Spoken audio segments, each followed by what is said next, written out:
Bien, bien, pero nuestro invitado, claro, también por debajo es capaz. de las llantas. Totalmente, no lo dudo. Estoy invitado en la línea. Hoy nuestro invitado es el economista Juan Fernando Carpio, el esquiteño, académico y docente de la Universidad San Francisco de Quito. Juan Fernando, buenas tardes. Hola, muy buenas tardes con todos y buenas tardes con quienes nos escuchan. Estas semanas hemos estado revisando el Código Monetario y Financiero. En tu opinión, Juan Fernando, ¿el código fortalecerá al sector productivo o va a debilitar al sistema financiero nacional?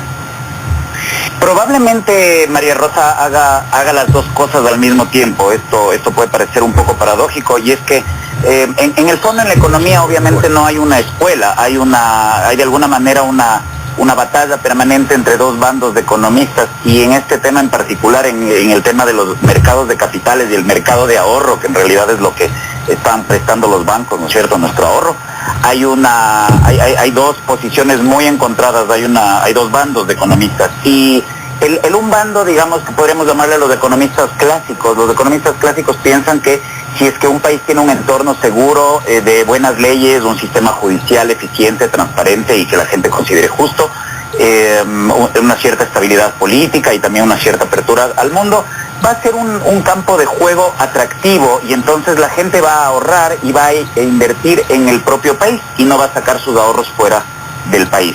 Y entonces estos economistas que podríamos llamar clásicos, o del lado de la oferta también técnicamente, son economistas que creen que lo que hay que hacer es mejorar el campo de juego para que venga y se quede el ahorro, para que vengan bancos internacionales y para que el ahorro de los ecuatorianos se quede.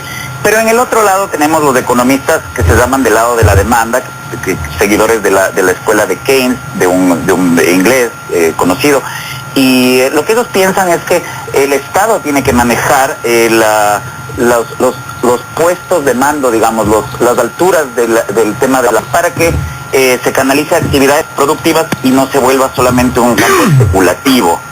Y entonces, claro, por supuesto, el gobierno ecuatoriano, el gobierno actual, se enmarca en este segundo grupo de pensadores, de economistas, y muchos de los funcionarios importantes del gobierno han sido economistas de esa línea y de hecho enemigos declarados de la dolarización en su momento, porque la dolarización justamente devuelve al ciudadano el control sobre el dinero y hace que se tengan que transparentar ciertas cosas. Entonces, el Código Monetario lo que pretende hacer en resumen es hacer que el Estado sea el canalizador, bueno, no el canalizador, sino en todo caso quien decide hacia dónde se van a canalizar los recursos de los ahorristas. Y esto, por supuesto, ha sido visto con una cierta sospecha entre críticos del gobierno, opositores, como si fuera un paso para sacarnos de la dolarización. Esto no necesariamente es así, pero sí lleva unas dudas importantes. Economista, ¿cómo está? Buenas tardes. Lo saluda Rodolfo Barizo. ¿Cómo le va? Rodolfo, ¿cómo está? Qué gusto, los daños. El placer es todo mío. ¿Cómo le va? ¿Todo bien? Bien, muchas gracias. Saludos desde Quito. ¿Cómo va? Bueno, a ver, como usted ya citó a Keynes, a John Maynard Keynes, especialmente quien más siguió las recetas o las teorías de este pensador y economista inglés fue Franklin Delano Roosevelt, cuando imprimió primero los primeros 100 días y luego las medidas del New Deal para sacar a Estados Unidos de la Gran Depresión e implementó, yo no estoy tan seguro si es por primera vez a nivel de un Estado, pero sí de un Estado de ese tamaño, un gran empuje estatal para resucitar la economía y reactivar el empleo. Una de las mayores de las obras emblemáticas fue la electrificación de todo el sur rural a través de la Tennessee Valley Authority, la autoridad del Valle del Tennessee, que construyó las presas y bueno, o sea, ese es el keynesianismo. El Estado, como estamos en la M y nos estamos yendo a la M y hay ni sé cuántos millones de parados y 30 millones de americanos en la carretera, pues no tienen que comer, ¿ya? Entonces vamos a impulsar con el Estado a la economía, porque la economía no se puede impulsar sola. Pero el Ecuador no está pasando por lo que pasó Estados Unidos desde el crack de 1929, y del cual solo salió realmente con la guerra, porque ahí se echó a andar toda la industria americana. Ecuador ha vivido estos últimos años gracias a un excelente precio del petróleo y gracias a un repunte brutal de recaudaciones impositivas, por eficiencia en un lado y por aumento de impuestos en el otro, yo diría que 7 años de vacas gordas. Entonces, el keynesianismo también se aplica estrictamente en época de vacas gordas. Bueno, Rodolfo está topando justamente el tema crucial, y es que los economistas van debatiendo ya casi 100 años, si es que las crisis las causa el mercado, o si por el contrario, decimos los economistas de este lado, que te decía al principio, los economistas clásicos, que más bien son las burbujas que los propios bancos centrales crearon para empezar, los que al estallar generan una recesión, y luego parece que el Estado viniera a rescatarnos y queda como el gran héroe algún presidente como Roosevelt o tal vez Bush, Obama, con un gasto público gigantesco e inflación. Pero el origen de las crisis, en primer lugar, siempre estuvo en algún tipo de burbuja, y hay que preguntarse de dónde apareció. Sin embargo, vamos al Ecuador y vamos al año 2014, y como bien señala Rodolfo, vamos años de bonanza, vamos con un bajísimo desempleo, no tenemos una burbuja financiera, esto es correcto. Es decir, en el tema inmobiliario, eso creo que todos estamos conscientes de que están inflados los precios, y a mucha gente joven ya se le está dificultando conseguir vivienda. Es decir, estos dispositivos como el BIES no nos salen gratis necesariamente a los ciudadanos en el mediano plazo. Pero lo que pasa en el Ecuador es que no habría razón para pensar en tener que utilizar estos dispositivos estatales para reactivar la producción, porque supuestamente en el modelo de este gobierno sí nos ha estado yendo bien.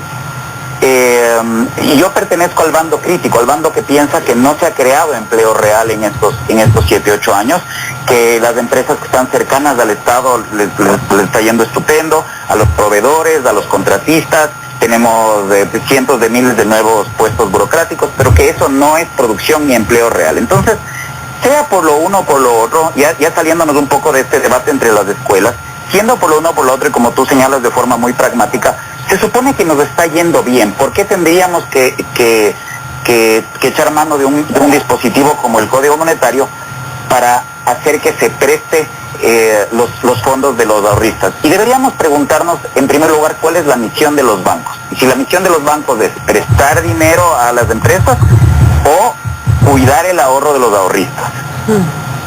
Bueno, vendría a ser las dos cosas.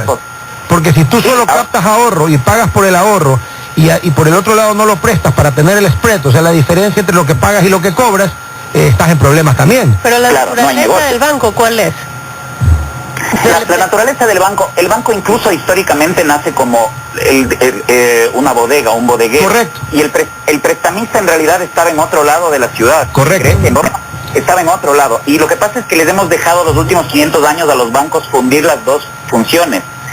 Y desde los años 1600, de esto hablamos un poquito de historia, pero brevemente unos segundos, desde los 1600, desde el Banco de Ámsterdam, que es un banco municipal, de hecho, los bancos ya no tienen el 100% de nuestros depósitos a la vista, los depósitos que no les hemos dado para prestar. Ahora los bancos prestan todo, prestan lo que les dimos para prestar en la cuenta de ahorro, que sí nos paga interés, pero también prestan lo que no les hemos autorizado para prestar en la cuenta corriente y no nos pagan interés, pero sí ganan interés de eso. Entonces tenemos un problema aquí, hay una opacidad, no es transparente el negocio bancario desde hace 500 años, pero nuevamente vamos al año 2014, y cómo compatibilizar las dos cosas, cómo cuidar los ahorros por un lado y por el otro lado también hacer que crezca la economía. Y la respuesta es muy sencilla. Ahorita Rodolfo acaba de decir una palabra técnica que es la palabra clave en esto, y es un spread.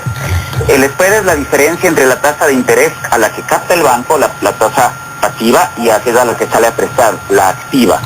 Y aquí en el Ecuador tenemos un spread altísimo, es decir, la banca es un negociazo, y uno se pregunta entonces, ¿por qué no vienen bancos internacionales al Ecuador? Exactamente, esa era la pregunta que me estaba haciendo ayer. ¿Por qué? Y la respuesta es muy sencilla. La banca, aunque a nosotros nos parece que en el 98-99, por supuesto que hubo fechorías de ahí, por supuesto que hubo complicidad de la superintendencia, pero es la industria más regulada, más controlada, más distorsionada por el Estado en sus regulaciones desde antes de este Código Monetario aprobado el 24 de julio. Y esta maraña legal, este código que no sería tolerable, es decir, este Código Monetario del 24 de julio, pero incluso las leyes bancarias ecuatorianas de los últimos 20 años, serían intolerables en Escocia, serían intolerables en Suecia, serían intolerables en Dinamarca, donde ustedes quieran. Claro, tú te refieres al cambio de la legislación bancaria que fue en el 92 con el gobierno de Durán Ballén, porque hasta el 92 la regulación era otra.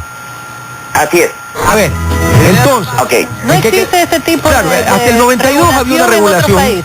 ¿Te acuerdas que hasta el 92 el Banco Central era prestamista de última instancia? Y había las famosas aceptaciones bancarias, entre otros mecanismos de redescuentos. El 92 las acabaron. Sí, Pero ahora el problema en Estados Unidos y en Ecuador, por los cuales hay una crisis del 99, una crisis del 2008, una gran depresión, en realidad no es de desregulación, porque cuando nace la banca no tenía ninguna regulación y había menos crisis. El problema, amigos, es la clase política que justamente le mete mano a los dineros de los depositantes para financiarse déficits o guerras. No es nuestro caso el de las guerras, pero es para financiarse déficits. Y cuando se crea este marco legal que les da privilegios o a los banqueros o a los gobiernos sobre los dineros de los depositantes, que es el punto al que quería llegar justamente, entonces los bancos internacionales más serios no se acercan a ese país, les parece... es decir, el marco que nosotros al cual nosotros nos hemos habituado, en realidad ahuyenta. Los bancos internacionales no se acercan al Ecuador con un palo de escoba, a pesar de que es tan buen negocio. Y esto les tiene que convenir mucho a ciertos banqueros aquí en el Ecuador que viven de estos privilegios y de que estemos aislados del mundo. Cualquier paralelo parecido con la industria textil o con la industria del ensamblaje de automóviles no es pura coincidencia. Entonces... Además que la industria al menos de ensamblaje de automóviles, como tú bien dijiste, es de ensamblaje. A mí me da risa cuando hablan de la industria automotriz ecuatoriana. ¿Cuál industria automotriz? Aquí lo que hacen es armar piezas. Exactamente, y esto es un país que sabemos que no es costo eficiente para hacer automóviles. Cero de costo eficiente. Entonces, en el tema de la banca tenemos que preguntarnos por qué un país como Panamá, qué tipo de leyes tiene que hace que haya 80 bancos internacionales. Cuando hay 80 bancos, amigos, porque si hay 3 o 4 bancos internacionales, esos sí pueden estar en corrupción con los políticos locales. Pero cuando hay 80 bancos internacionales, el campo de juego tiene que ser justo y transparente en sus reglas para todos los participantes, sí o sí. Entonces, en Panamá hay un spread bajísimo entre la tasa de interés pasiva y activa porque tienen integración financiera con el mundo. Los bancos pueden venir, la ley es transparente, los panameños de autos y de casas con intereses muy bajos, y además los bancos tienen que pagarte un interés un poquito más interesante porque si no te vas al otro, porque tienes 80 o 100 opciones. Esto se reduce, como en cualquier otro plano, a dos mecanismos en economía: transparencia de las reglas, ¿no es cierto?, que sean reglas justas y que sean transparentes, y la otra, rivalidad tanto local como mundial, que no sea muy difícil que la gente se haga una cooperativa, se haga una mutualista financiera, que desde abajo le hagamos la competencia a los grandes bancos ecuatorianos, pero que desde afuera también lleguen bancos importantes mundiales para que se asocien también. Ojo, yo conozco personalmente 2 o 3 por lo menos banqueros ecuatorianos que sí son bastante liberales y están convencidos de que abrirse al mundo más bien va a ser muy buen negocio para ellos. Entonces más bien ni siquiera es un tema de solidaridad o de nacional versus la apertura, que el aperturismo bobo, todas esas cosas. No, yo creo que es un tema de egoísmo miope que hemos tenido aquí, de tener el país cerrado y privilegiado para los empresarios que no compitan, y los banqueros incluidos y primeritos, y un tema de egoísmo más bien ampliado, o un autointerés mucho más razonable, más de largo plazo, que sí entiende que la competencia y la rivalidad a ti mismo te hace más fuerte, te hace más transparente, te obliga a cotizar en bolsa, a estar en la bolsa de valores, transparentar tus cuentas, dejarte auditar por auditoras internacionales. Es decir, viene toda una serie de cosas interesantes con eso. Y este código, amigos, nos lleva en la dirección contraria. Porque este código asume... ¿No te parece raro este código en un momento en que estamos ya...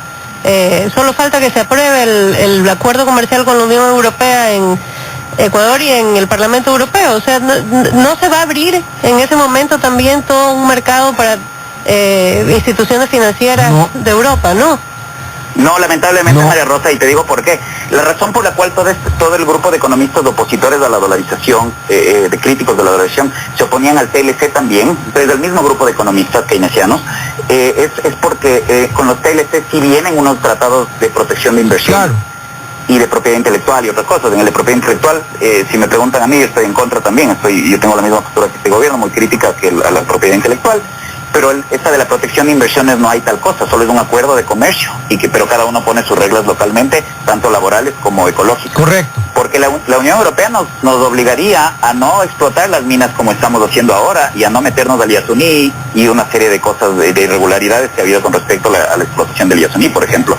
Entonces todos estos temas son muy cargados políticamente y no se quiere esa injerencia porque los tratados conllevan unas ciertas obligaciones. Entonces esto no es un TLC, esto es un tratado de comercio para que el gobierno ecuatoriano pueda seguir haciendo como ha venido haciendo, nos parezca bien o mal. Sí, no, indudablemente el ejemplo más claro de que no es un TLC es lo que tú acabas de acotar. Con un TLC sí tendrías los bancos aquí, para poner un ejemplo. Pero ahorita no. Exacto, porque lo que pasa es que en las leyes ocurre algo, y en esto puedo recomendar a quienes nos escuchan, si les interesa, hay un libro de Stefan Kinsella, es un autor que tiene todos los marcos legales para inversión del mundo compilados en unos tomos, muy interesantes. Y lo que pasa con los tratados internacionales es que de alguna manera se homologan las leyes entre los dos países o entre las regiones que firman los tratados de inversión, compatibilizando de alguna manera, así como si compatibilizáramos los lenguajes, ¿no es cierto? Es decir, claro, el lenguaje, ¿cómo nos entendemos? Pues en las leyes funciona una cosa muy parecida. Y los gobiernos de Latinoamérica, de esta oleada de estos últimos gobiernos de cierta tendencia, necesariamente no quieren ese tipo de restricciones. Ellos les llaman imposiciones, pero no son imposiciones, porque si las dos partes se obligan a... Claro, son de ida y vuelta. Eso es lo que alguna gente no entiende también con el acuerdo de comercio. Los acuerdos, como el nombre lo indica, no son imposiciones, son acuerdos. Por tanto, son calles de dos vías. Ida y vuelta. Nadie puede tener la calle de una vía en un acuerdo. Exactamente. Y entonces, bueno, finalmente para cerrar, solamente quiero dejarles una inquietud, ¿sí? ¿Será que el dinero de los depositantes, de nosotros, deberían ser utilizados para hacer política pública? Porque a los gobiernos ya les damos en impuestos y les damos bastante. Y también toman deuda externa y la vamos a acabar pagando en impuestos futuros. Ahorita no tenemos inflación, estas son las tres formas de financiarse de del Estado en general, de cualquier gobierno. Bueno, inflación no tenemos, pero tenemos impuestos y deuda que son impuestos futuros. ¿No será con eso suficiente para que hagan escuelas, carreteras, liceos, hospitales y etcétera, etcétera, etcétera? ¿Será necesario dirigir el dinero de los depositantes y manejar el dinero de los depositantes directamente? ¿No será mucho mejor hacer un buen campo de juego, un campo de inversión empresarial en el Ecuador, para que la gente, la propia gente, además la clase media ecuatoriana, encuentre una bolsa de valores donde puede comprarse acciones y volverse inversionista y financiar las empresas ecuatorianas? Creo que hay problemas mucho más de fondo, la calentura no está en las sábanas y deberíamos cuestionarnos muy fuertemente por qué nuestra clase media no es propietaria y solamente es proletaria. Nuestra clase media merece ser propietaria, merece acceso a la bolsa de valores y ser accionista desde Petroecuador, pasando por la Cemento Nacional, pasando por empresas privadas. Por todas las que puedan cotizar en bolsa, y uno de los requisitos indispensables en cualquier parte del mundo civilizado para cotizar en bolsa son balances debidamente auditados y gestiones transparentes, lo cual, con todo respeto y con excepciones, como por ejemplo la banca por las regulaciones que tiene, y algunas multinacionales muy grandes, el resto cero. Nadie quiere que humeen en sus cuentas. Hay algunos que hasta que se inventan bancos propios para que nadie le cuente la plata. Entonces, en esas condiciones, pues no se puede. Rodolfo, yo estoy completamente de acuerdo contigo. Hay un estudio de un psicólogo social que se llama Esteban Lazo. El Ecuador tiene un problema terrible de poca confianza. Correcto. Bajísima confianza entre ecuatorianos. Entonces hay que trabajar en eso desde la educación y en una cultura de confianza. Eso nos va a tomar una generación o dos. Por eso es que no hay que ser populistas y demagógicos en economía. Hay que trabajar en procesos de fondo, de raíz. Y otra cosa es que, como bien tú dices, solo las empresas grandes que ya no pueden evitar no abrir sus cuentas, que empezar a transparentar sus cuentas, y para eso nos va a ayudar mucho la eliminación o la transformación del 15% de utilidades en tal vez propiedad de accionaria para los empleados, por ejemplo, reducir el impuesto a la renta para que las empresas no escondan lo que han ganado, sino que puedan lucir lo que han ganado y decir, inviertan en esta empresa, soy una buena apuesta, vengan, estoy en la bolsa de valores. Pero para eso, como tú bien dices, hay que transparentar las cuentas, y ahí, como bien dijiste antes también, es un camino de doble vía. Las empresas van a obtener inversionistas en la clase media ecuatoriana, todos nosotros vamos a poder comprar acciones cuando transparenten sus cuentas, pero el Estado, para hacer esto, va a tener que reducir los ataques a las empresas que actualmente mantiene el SRI con altos impuestos, del 15% de utilidades de los trabajadores y otras leyes laborales que también son agresivas para las empresas, y por eso las empresas maquillan la contabilidad muchas veces, o ponen en el gasto cosas de la familia, y entonces ya no tienen ganancias para no repartir las utilidades, porque ese 15% de utilidades no hay en otras partes del mundo. Claro, no hay, pues es un invento nuestro. Entonces, nuevamente, es un tema de dos vías, pero para el largo plazo lo que hay que hacer es generar un sistema económico, un sistema legal incluyente. ¿Incluyente en qué? En que todos podamos ser inversionistas, porque no tenemos una sociedad de propietarios. El día de hoy solamente tenemos una sociedad de proletarios. Me parece esa una excelente pregunta la que haces, Juan Fernando. ¿Por qué no somos una sociedad de propietarios. ¿Y eso Porque para qué ser tiene propietario, que ver? Mara Rosa, hay que invertir a largo plazo o mediano plazo, Eso y es lo aquí que- la gente invierte a corto plazo. Ya, o y es sea, otro problema estructural de Ya, mentalidad. es una cuestión cultural, no ideológica. No es miedo, ¿o no? Sí, no es ideológica. De hecho, muchos economistas de lo que se llamaría el centroizquierda o la centroizquierda creen muchísimo en la inclusión, en lo que podríamos llamar el capitalismo popular y hacerle a la gente accionista, porque no me parece correcto que los ciudadanos seamos espectadores antes de las grandes empresas protegidas y ahora de las grandes empresas protegidas y del Estado. Y somos espectadores, siempre los actores son otros. Hay que hacer que el ecuatoriano sea el protagonista de su propia vida, haciéndole propietario. Hay que hacerle propietario de las cosas. Hay que hacerle propietario de las empresas, hay que hacerle copropietario a comunidades, por ejemplo, de los recursos naturales. Entonces ya no puede venir una empresa minera y hacer lo que quiera, pero no porque esa comunidad está ahí, por ejemplo, una comunidad indígena del Oriente, y de ponemos en una constitución que vamos a hacer una consulta previa y que vamos a socializar el proyecto con la comunidad. Todos esos trámites realmente los políticos pueden ignorarlos cuando les conviene, cuando quieren la liquidez del dinero de la minería. Mucho más interesante mecanismo, mucho más protector, es darles títulos de propiedad a la gente sobre las cosas. Entonces necesitamos nuevamente una sociedad de propietarios, no solamente de observadores o proletarios. En una entrevista que le hacían a Katiuska King hace poco, ella decía que el punto de discusión está en el destino y en la calidad del gasto, que este código monetario, o sea, va a lo que se necesita es traer recursos, digamos, para cubrir el programa económico. Y que realmente la discusión debe estar en la calidad y el nivel del gasto y en la inversión pública. Es extremadamente... es complicado, digamos, decir que los funcionarios de sus escritorios pueden hacer el mejor destino para el gasto. Se ha demostrado, y creo que hemos visto todos que las experiencias localistas, más bien en la comunidad hace autogestión, los gobiernos locales ayudan. Pensemos en Cotacachi, pensemos en Otavalo, por lo menos esos ejemplos tengo a la mano en la sierra. Son los mejores ejemplos de gestión del gasto público, y es un poco complicado decir que se puede dar el mejor destino desde los ministerios al dinero de los ecuatorianos. Creo que los ecuatorianos, si bien nos falta el nivel educativo, tal vez no tenemos ciertas prioridades en orden en todo momento, no somos buenos gastando, la verdad, no somos buenos ahorrando, no siempre gastamos en las cosas más importantes de la vida, defina cada uno eso como sea, pero sí, cometemos errores, pero no necesariamente la solución pasa porque una junta bancaria, por ejemplo, decida a dónde se va a invertir, cuál va a ser la industria ganadora. Si los funcionarios públicos fuesen tan buenos eligiendo el destino para los fondos, ya serían ellos unos empresarios exitosos en el mercado. Es decir, ¿por qué ellos van a tener un mejor olfato que los propios ecuatorianos que están en la propia cancha produciendo bienes y servicios?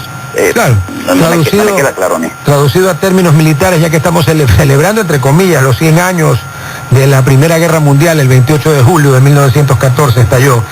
Es bien difícil que alguien desde un escritorio sepa mejor que el que esté en las trincheras cómo es la guerra, ¿no? Bien difícil. Exactamente. Eso. Pero bien difícil. Exactamente. Entonces, no es que los mercados sean una cosa mágica o que puedan existir al margen de la cultura local, no, pues la cultura local nuestra, con todas sus virtudes y sus defectos, es la que va a generar ciertas cosas, pero en los mercados, ciertos patrones y comportamientos en los mercados. No hay que idealizar a los mercados, pero de todos modos los mercados son unos mecanismos que son autocorrectivos, mucho más interesantes que los gobiernos. Cuando los gobiernos se equivocan asignando los recursos, todos pagamos la cuenta. Cuando en los mercados alguien se equivoca asignando los recursos, paga de su propio bolsillo y le duele a él, y por eso va a tratar de tener mayor prudencia. Por eso el banquero cuida mejor el dinero de los depositantes que un banco, y cobra además también las deudas. Pensemos en el Banco Nacional de Fomento, por ejemplo, cómo no cobra las deudas a los deudores, porque no es su propio dinero. Entonces, a quien no le duele, no va a cuidar las cosas igual. A quien no le duele no necesita tomar aspirina. Exactamente, y no va a tener ese tino y esa prudencia. Juan Fernando, muchísimas gracias, pero como hoy día hay fútbol, El programa en vez de durar hasta las 6:15 dura solo hasta las 6. Te agradezco muchísimo tu amabilidad de habernos atendido con tan poco espacio de noticias, pues estábamos complicados, no sabíamos si había programa o no. Un gran abrazo y ya seguiremos hablando porque hay que ver qué pasa con el código, porque tengo entendido que el señor presidente de la República lo va a vetar parcialmente. Sí.